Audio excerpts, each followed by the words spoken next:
ಶ್ರೀ ಗುರುಭ್ಯೋ ನಮಃ. ಹರಃ ಓಂ. ಮಾಯಕಾರ ಪ್ರಭುವೇ ನಮಃ. ಗಣೇಶ ದೇವಿ ವಾಗ್ದೇವಿ ಮಮ ವಾಕ್ಯಂ ಸಿದ್ಧಿ ಕುರು ಕುರು ಸ್ವಹ. ಓಂ ನಮೋ ಭಗವತಂ ಚಾಮುಂಡೇಶ್ವರಿ ಮಲಯಾಳ ಸ್ವರ್ಪಿನ ಸರ್ವಸಿದ್ಧಿ ಕಾಣಿಸುತ್ತಮರು ಸ್ವಹ.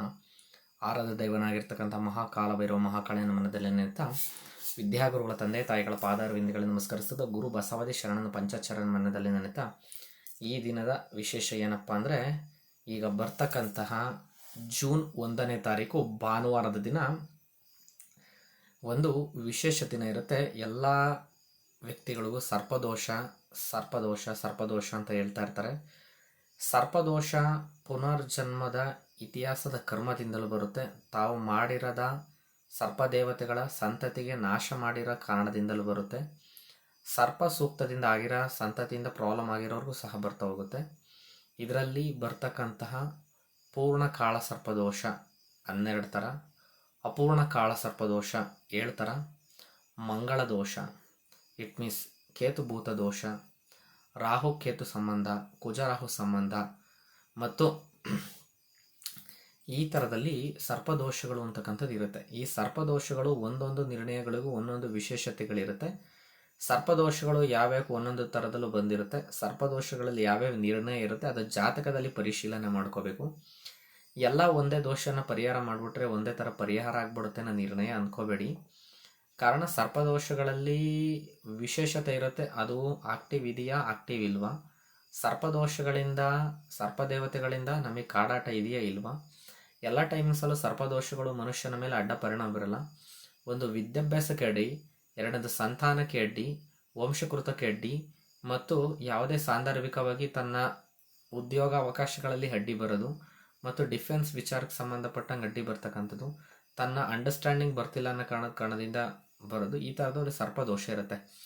ಈ ಸರ್ಪದೋಷಗಳಿಗೆ ಮುಕ್ತಿಯಾಗೋದಕ್ಕೋಸ್ಕರ ರೋಹಿಣಿ ಮಳೆ ಅಂದರೆ ಪ್ರಕೃತಿಯಲ್ಲಿ ರೋಹಿಣಿ ಮಳೆ ಹನಿಯುವ ಸಂದರ್ಭದಲ್ಲಿ ಒಂದು ಜ್ಯೇಷ್ಠ ಮಾಸದ ಶುದ್ಧದಲ್ಲಿ ಷಷ್ಠಿ ಆರ್ ಪಂಚಮಿ ತಿಥಿ ದಿನ, ಅದು ಭಾನುವಾರನೇ ಬಂದು ಆಶ್ಲೇಷ ನಕ್ಷತ್ರನ ಏನಾದ್ರು ಕೂಡಿದ್ದರೆ ಆ ದಿನ ಎಂಥ ಸರ್ಪದೋಷಗಳು, ಸರ್ಪ ಸೂಕ್ತಗಳು, ಸರ್ಪ ಶಾಂತಿಯಿಂದ ಶಾಂತಿ ನಿರ್ಣಯ ಕ್ಲಿಯರ್ ಆಗುತ್ತೆ.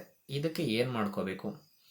ಭಾನುವಾರದ ದಿನ ಈ 1ನೇ ತಾರೀಕು ಹಾಲು, ಅರಿಶಿನ, ಅಕ್ಕಿ ಹಿಟ್ಟನ್ನು ತಗೊಂಡೋಗಿ ಅರಳಿ ಮರ, ಬೇನ್ಮರ, ನಾಗರಕಟ್ಟೆ 3 ಒಟ್ಟಿಗೆ ಇರೋ ಜಾಗದಲ್ಲಿ ವಿಧಿವತ್ತಾಗಿ ನಾವು ಒಂದು ಮಣ್ಣಿನ ದೀಪ ಇಟ್ಟು ವಿಘ್ನೇಶ್ವರನನ್ನು ಮಾಡಿ ನಾಗರಿಗೆ ಹಾಲು, ಅರಿಶಿನ, ಅಕ್ಕಿ ಹಿಟ್ಟನ್ನು ಎರೆದು ಒಂದು 4 ಅಥವಾ 7 ಸುತ್ತು ಪ್ರದಕ್ಷಿಣೆ ಮಾಡಿ ಬರೋದ್ರಿಂದ ಸುಬ್ರಹ್ಮಣ್ಯನ ದೋಷ, ಕಾಳಸರ್ಪ ದೋಷ, ಅಪೂರ್ಣ ಕಾಳಸರ್ಪ ದೋಷಗಳು ನಿರ್ಣಯಗಳು ಕ್ಲಿಯರ್ ಆಗ್ತವೆ. ಒಂದು ಎರಡನೇದು, ಆ ದಿನ ವಿಶೇಷವಾಗಿ ಸುಬ್ರಹ್ಮಣ್ಯನಿಗೆ ಒಂದು ಪಂಚಾಮೃತ ಅಭಿಷೇಕ ಮಾಡಿಸಿ ಒಂದು ಕೆಂಪು ಕಾಟನ್ ಬಟ್ಟೆಯಲ್ಲಿ ತೊಗರಿ ಕಾಳನ್ನು ಹಾಕಿ ಅಚ್ಚು ಬೆಲ್ಲ ಒಂದು ನಾಗರ ಪ್ರತಿಮೆನ ಇಟ್ಟು ದಾನ ಕೊಡೋದ್ರಿಂದ ಸರ್ಪ ಸೂಕ್ತಿ ಅಂತಕ್ಕಂಥದ್ದು ಕ್ಲಿಯರ್ ಆಗ್ತಾ ಹೋಗುತ್ತೆ. 3ನೇ ನಿರ್ಣಯದಲ್ಲಿ ಒಂದು ಅನಂತ ಶಯನ ಸರ್ಪದಡೆ ಮೇಲೆ ಮಲಗಿರ್ತಕ್ಕಂಥ ರಂಗನಾಥನ ಸಾನ್ನಿಧ್ಯದಲ್ಲಿ ಒಂದು ಪಂಚಾಮೃತ ಅಭಿಷೇಕ ಮಾಡಿಸ್ಬಿಟ್ಟು ಸರ್ಪ ಸೂಕ್ತದಿಂದ ಹೋಮ ಮಾಡಿಸಿದ್ರೆ ಜನ್ಮಗಳಲ್ಲಿ ಇರ್ತಕ್ಕಂಥ ಸರ್ಪದೋಷಗಳು ಕ್ಲಿಯರ್ ಆಗುತ್ತೆ.